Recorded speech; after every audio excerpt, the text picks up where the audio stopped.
अस्सलामुअलैकुम। Welcome back to my channel. So आज हम इंग्लिश की जो वीडियोस की हमने सीरीज़ शुरू की है इंग्लिश ग्रामर की, उसमें हम क्लासेस को आज डिस्कस करेंगे। क्लासेस और क्लासेस की टाइप्स और एग्जांपल्स, और समझने की कोशिश करेंगे कि हम डिफरेंशिएट कैसे कर सकते हैं अगर हमें एमसीक्यूज़ दे दिया जाए एडजेक्टिव क्लास का, या उसमें चार ऑप्शंस हमें दे दिए जाएं कि इसमें से नाउन क्लास जो है वो कौन सा है, एडजेक्टिव कौन सा है, और बाकी जो इनके हैं। तो इस तरह से हम इनको आज समझने की कोशिश करेंगे। Make sure to subscribe my channel, और अगर आपकी कोई और सजेशन है तो काइंडली वो भी कमेंट सेक्शन में मुझे बताएं। सो वीडियो को शुरू करते हैं। पहले अगर हम डिफ़ाइन करें कि क्लास होता क्या है, तो clauses are groups of words that contain a subject and a predicate. एक सेंटेंस का यानी कि एक ग्रुप ऑफ वर्ड्स होता है, वो सेंटेंस जिसमें डिफरेंट वर्ड्स हों, कलेक्शन हो डिफरेंट वर्ड्स का, और किस चीज़ पे वो डिपेंड कर रहे हो, मतलब किस चीज़ पे कंपोज्ड हो, उसमें सब्जेक्ट हो और प्रेडिकेट हो। उस सेंटेंस में अगर सब्जेक्ट और प्रेडिकेट हो और ये मिलकर एक सेंटेंस बनाए, तो इस सेंटेंस को हम कहते हैं कि ये क्लास है। अब सब्जेक्ट और प्रेडिकेट क्या होता है एक सेंटेंस में, आप उसको कैसे समझेंगे कि सब्जेक्ट होता क्या है और प्रेडिकेट क्या होता है, इसके लिए हम नेक्स्ट स्लाइड में जाते हैं। तो सब्जेक्ट को अगर सबसे पहले हम डिफाइन करें, the subject is the person, place, thing और idea that the sentence is about.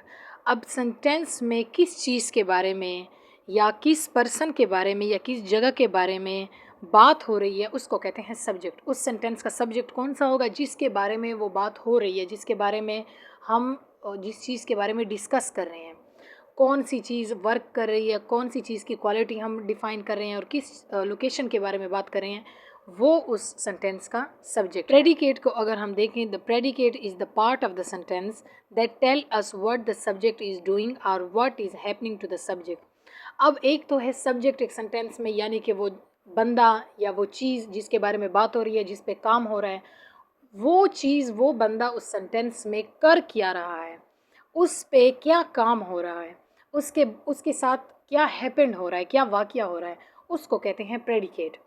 अब आपको मैं एग्जांपल्स यहाँ पर उससे समझाऊंगी कि एक सेंटेंस में आप कैसे रिकग्नाइज़ करेंगे कि ये सब्जेक्ट है और ये प्रेडिकेट है, तो उससे आपको ये बिल्कुल क्लियर हो जाएगा। यहाँ पर एग्जांपल्स में आप देखें, एक एग्जांपल है द डॉग रन्स। अब इस सेंटेंस में सब्जेक्ट जो है वो डॉग है, द डॉग, यानी कि ये वो चीज़ है, वो पर्सन एक तरह से एक है, एक स्पीशी है, एक चीज़ है जिस पे ये काम हो रहा है, और प्रेडिकेट उसका है runs.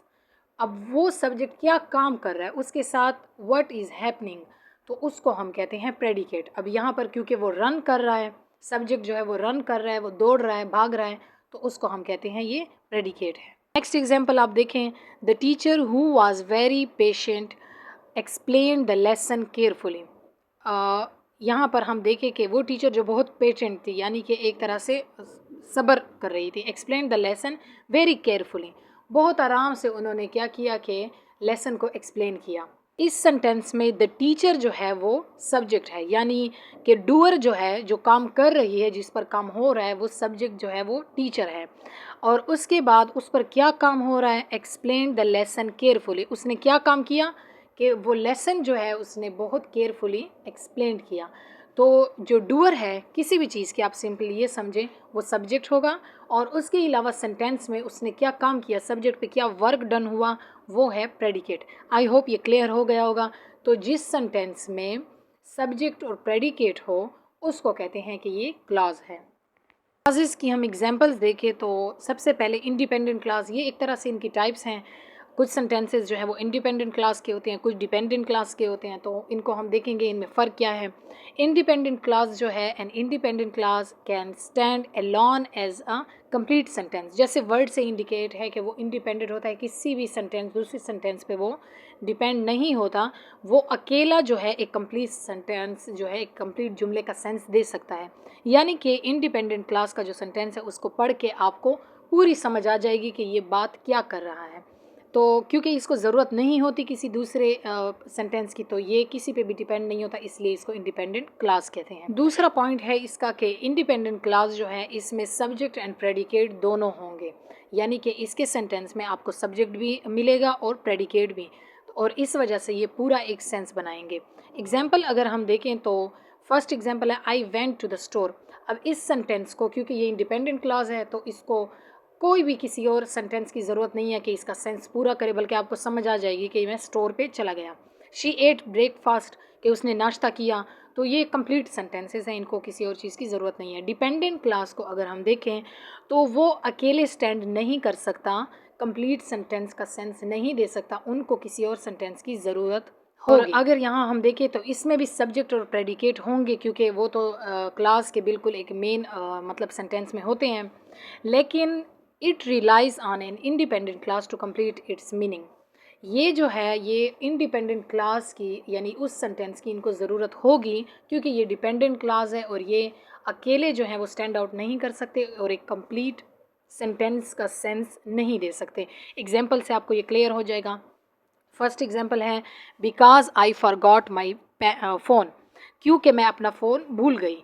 This clause relies on an independent clause to complete its meaning. देखिए बिकॉज से आगे आपको सेंटेंस जो है वो आपको थोड़ा अधूरा अधूरा नज़र आ रहा है कि क्योंकि, मैंने जब एक सेंटेंस क्योंकि बिकॉज से स्टार्ट हो या बट से स्टार्ट हो तो वो कंप्लीट सेंटेंस का सेंस नहीं देता। इसका मतलब है कि सेंटेंस का फर्स्ट पार्ट मिसिंग है, जो कि डिपेंडेंट क्लास है।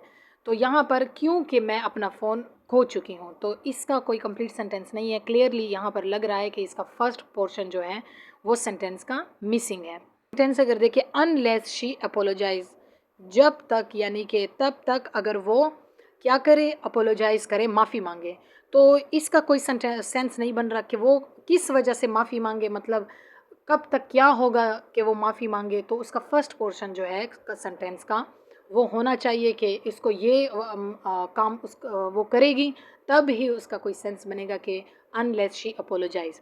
तो इस तरह के जो सेंटेंस हैं जो बट और शी और बिकॉज और बिटवीन इन चीज़ों से स्टार्ट हो, तो वो जो है उनके लिए एक डिपेंडेंट क्लास की उनको ज़रूरत होती है, सॉरी इंडिपेंडेंट क्लास की, ताकि वो सेंटेंस का कंप्लीट सेंस बना सके। आई होप ये क्लियर हो गए होंगे। अब हम टाइप्स पढ़ते हैं डिपेंडेंट। सबसे पहले अगर हम टाइप देखें तो नाउन क्लास है। A noun clause is a dependent clause that function as a noun. Noun clause जो है वो डिपेंडेंट क्लास है और नाउन की तरह फंक्शन परफॉर्म करती है। It can be a subject, object और कम्प्लीमेंट ऑफ अ सेंटेंस। ये सब्जेक्ट भी हो सकता है, ऑब्जेक्ट भी हो सकता है, यानी डूअर भी हो सकता है और जिस पे काम हो रहा है वो भी हो सकता है, या किसी सेंटेंस का कॉम्प्लीमेंट भी हो सकता है। अगर हम इसको रिकॉग्नाइज करने की बात करें तो प्रोनाउन से ये स्टार्ट होते हैं नाउन क्लासेस, जिसमें who, what, which or that. तो इस तरह के जो सेंटेंसेस हैं ये नाउन क्लास हैं। एग्जाम्पल को अगर हम देखें, what she said was true, कि उसने जो भी कहा वो सच है। व्हाट शी सेड, तो इसमें ये वाला जो पार्ट है ये नाउन क्लास है और ये रिकॉग्नाइज हमें करवाता है। I know what you mean, इसमें व्हाट यू मीन यहाँ से जो है आप पहचान सकते हैं कि ये नाउन क्लास है। एडजेक्टिव क्लास, अब एडजेक्टिव क्लास को आप कैसे रिकॉग्नाइज करेंगे या डिफाइन करेंगे अगर एमसीक्यूज़ में इस तरह का कोई आ गया। An adjective clause is a dependent clause that function as an adjective. अब ये डिपेंडेंट क्लास की एक टाइप है, यानी कि एडजेक्टिव क्लास जो है वो डिपेंडेंट क्लास है और इसका फंक्शन क्या है, ये एडजेक्टिव की तरह काम करता है। इट मॉडिफाइज अ नाउन और प्रोनाउन इन द सेंटेंस। किसी सेंटेंस में नाउन और प्रोनाउन जो है उसके मीनिंग को ये इन्हेंस करता है, उसको मॉडिफाई करता है। अब इसकी पहचान आप कैसे करेंगे कि ये सेंटेंस जो है इसमें एडजेक्टिव क्लास है। एडजेक्टिव क्लास जो है ये ज़्यादातर जो है रिलेटिव प्रोनाउन से ये स्टार्ट होते हैं, यानी कि हु, विच और दैट। तो जिस सेंटेंस में हु, विच, दैट होगा तो आप समझ जाएंगे कि यहाँ पर ये एडजेक्टिव क्लास है। अब नेक्स्ट इसकी टाइप पे जाते हैं। यहाँ पर देखते हैं the book which is on the table is mine, वो बुक जो टेबल पर है वो मेरी है।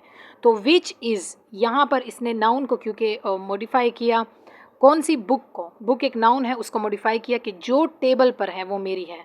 तो जब भी नाउन को मॉडिफाई करेगा और प्रोनाउन करेगा, यानी कि रिलेटिव प्रोनाउन विच इज़, तो ये है adjective class. Next the women who वोर अ red dress walked away.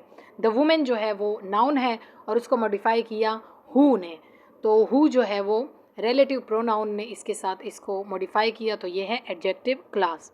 Clear हो गया है। अब नेक्स्ट देखते हैं। नेक्स्ट है adverb clause. An adverb clause is a dependent clause that function as an adverb. Same adjective की तरह ये भी डिपेंडेंट क्लास की एक टाइप है, यानी ये डिपेंडेंट क्लास है और ये फंक्शन करता है एज एन एडवर्ब। ये वर्ब, एडजेक्टिव और दूसरे एडवर्ब को किसी भी सेंटेंस में मॉडिफाई करता है। इन चीज़ों को आपने याद रखना है, आपको तब समझ आएगी, आप ऐसे रिकॉग्नाइज कर सकते हैं। एडवर्ब क्लास जो है वो सब ऑर्डिनेटिंग जो कंजक्शन है उनसे स्टार्ट होता है। कैसे? जिन सेंटेंस में ये वाली चीज़ आपको मिलेगी तो वो adverb class. Because, since, after और अनलेस, इस तरह के जो वर्ड्स हैं, ये कंजंक्शन जब इस तरह के यूज़ होंगे तो ये है एडवर्ब क्लास। नेक्स्ट देखते हैं, अगर हम इनकी एग्जांपल्स देखें तो I went to the store because I needed milk. अब यहाँ पर बिकॉज है और इसने क्या किया है, आपके जो वर्ब है यानी वेंट उसको मॉडिफाई किया है, तो ये है adverb clause. She ate breakfast after she woke up, ये इसमें यहाँ पर आफ्टर शी वोक अप इसमें ये जो कंजंक्शन यूज़ हुआ है इसने मॉडिफाई किए आपके वर्ब को, तो इसको हम कहते हैं एडवर्ब क्लास। तो ये थी आज की वीडियो, आई होप ये क्लियर हो गई आपको।